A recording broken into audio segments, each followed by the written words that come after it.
కర్నూలు జిల్లాలో టీడీపీ నేతల అరాచకాలు ఆగడం లేదు. ఓర్వకల్లు మండలం మీదివేముల గ్రామం సమీపంలో వైఎస్ఆర్సీపీ మాజీ ఎంపీటీసీ రమేష్ దారుణ హత్య గురయ్యాడు. రమేష్ తలపై బండరాయితో కొట్టి చంపారు దుండగులు.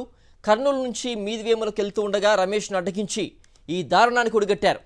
రమేష్ ఎదుగుదలను ఓర్వలేకనే టీడీపీ నాయకులే హత్య చేశారని వైఎస్ఆర్సీపీ నాయకులు ఆరోపిస్తున్నారు. రాత్రి 7 గంటలకు మినరల్ వాటర్ కోసం నన్నూరు నుంచి బైక్పై వస్తూ ఉండగా మీదివేముల సమీపంలోని దిగువయ్య దర్గా మలుపు వద్ద కాపుగాసిన దుండగులు రమేష్ నాయుడుపై అటాక్ చేశారు. ఆయన బైక్ దిగి పారిపోయేందుకు ప్రయత్నించగా వెంబడించి మరీ కత్తులతో పొడిచారు.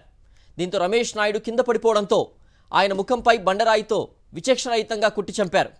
గుర్తుపట్టలేని విధంగా రాయితో మోదడంతో ఆయన అక్కడికక్కడే మరణించారు. విషయం తెలుసుకున్న నంద్యాల జిల్లా వైఎస్ఆర్సీపీ అధ్యక్షులు కాటసాని రాంభూపాల్ రెడ్డి, మార్కెట్ యార్డ్ మాజీ చైర్మన్ ప్రభాకర్ రెడ్డి ఘటనా స్థలానికి చేరుకుని రమేష్ నాయుడు హత్య తీరును పరిశీలించారు. పోలీసుల్ని వివరాలు అడిగి తెలుసుకున్నారు. మృతుడి కుటుంబ సభ్యుల ఫిర్యాదు మేరకు పోలీసులు కేసు నమోదు చేశారు. రమేష్ నాయుడికి భార్య, కొడుకు, కుమార్తె ఉన్నారు. వైఎస్ఆర్సీపీ నిర్వహించిన వెన్నుపోటు దినం కార్యక్రమంలో రమేష్ నాయుడు చురుగ్గా పాల్గొన్నారని, గ్రామంలో ఆయన పార్టీ కార్యక్రమాల్లో పాల్గొంటున్నందునే టీడీపీ వర్గీయులు ఓర్వలేక హత్య చేశారని కాటసాని రాంభూపాల్ రెడ్డి ఆరోపించారు.